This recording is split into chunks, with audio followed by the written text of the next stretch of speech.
Hey there, so in this video I'm going to talk about a little concept that we can use to spice up our pentatonic quick lead playing in such a way that we don't really have to think about it too much, but if you're kind of playing a very energetic solo and it's getting to that kind of climactic point and you want to really blast out the fast licks without thinking, as I said, basically I say without thinking because most of this is based on muscle memory and something that you're just used to doing over and over again.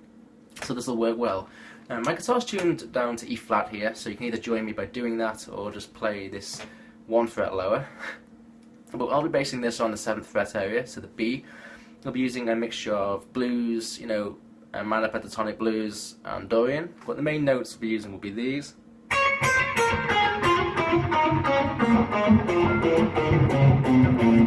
And maybe not so much the last 3 in that position on the low E string. But yeah, and it'll actually mainly be pentatonic, but you can, as I said, you can really just experiment with this as you go along. So what this lick's going to be based on, it'll be one of the first guitar licks that people learn generally when they're playing a lead guitar. It sounds like this. And yeah, we can play the bluesy version.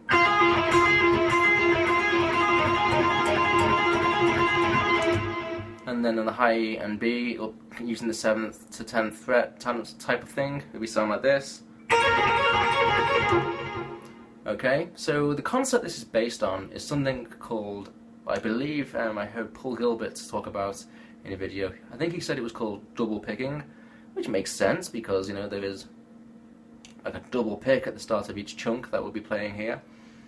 So as I said, the first lick, obviously we pick the 7th fret here on the B, hammer onto the 10th, pull it back off to the 7th, and then we pick the 9th fret on the G, so it sounds like this. But if we put an extra note in at the start of that, which we'll pick with a downstroke on the 10th fret on the B, okay? Then that's basically what this is, it's double pick, okay? Down, up, and then the hammer on pull off, and such.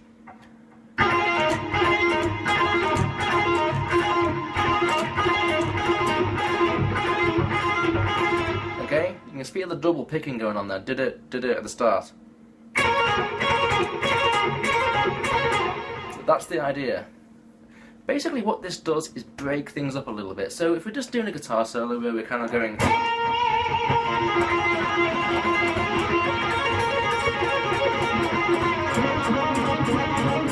that can get a little bit kind of samey and boring after a while. That's kind of what you're used to doing. We can kind of break that up a little bit by sticking that double picking in every now and again. So that's where we can kind of start this off. But what I would suggest first is trying to play this over kind of every part of the scale. So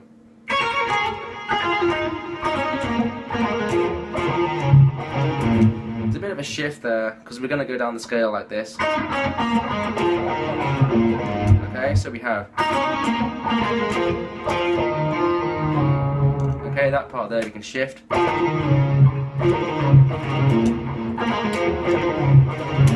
So we can kind of practice that little bit there if you want to kind of go up and down the scale. So again, you can kind of practice that over and over again. A good thing to do would be to mix in the first lick that we did with that, so kind of a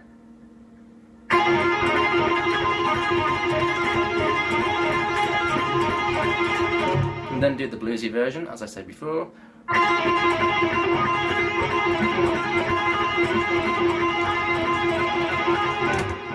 And kind of go from there, and the same with the high E. And you can do the same thing. And then we can start to mix that in with a few other licks that you kind of come up with, and let it kind of flow as it goes along. And keep in mind that I've been playing these kind of things for years now, so naturally I'll have a few things that my fingers naturally, I say naturally a lot, but what I'm saying is I've got a lot of muscle memory where I've jammed around a lot and these things will come out, so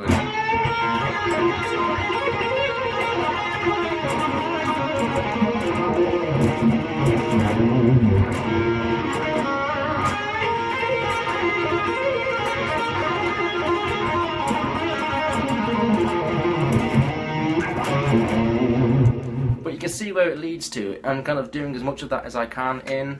Sometimes I mix in a few other licks, like the other kind of things in there, or you know, all those kind of twiddly things that we can mix together. But the idea is to stick that double picking in so we can add that extra little spice to it. It just kind of breaks things up, you know, than just always going. I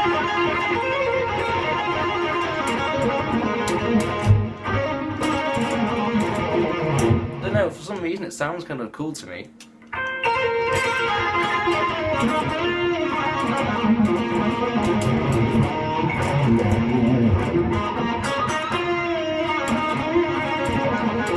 I don't know, I just like it. But it's something that, as you can see me doing now, just kind of playing around with it. It can be a little bit rough at times, but the main thing is we can just not have to worry about it, and we're not thinking too much. We really are just kind of going around in the same spot. I mean,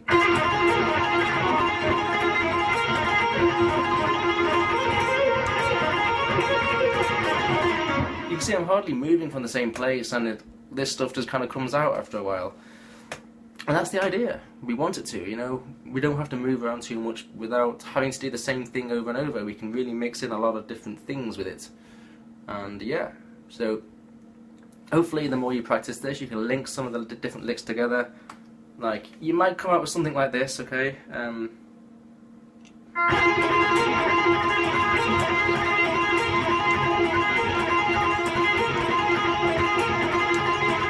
So that's the same thing over and over, but it's kind of a...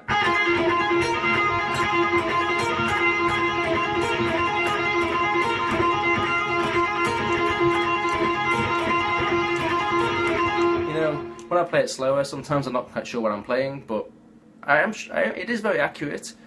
It's just that it's kind of a natural flow, you know? But these things will come out and you can mix them together, as I said, and then you can have some fun with that. So it looks like I'm going off on one when I'm playing there, but really I'm just kind of showing you where it can go, and little things that you can do with it, and it can really break up your playing a little bit and not sound like you're doing the same, you know, lick over and over again, especially when you got the backing behind you. You can just stick this stuff in every now and again. Yeah, so I hope you have some fun with that kind of little concept, and hopefully I'll come up with a few more to show you. So see you soon.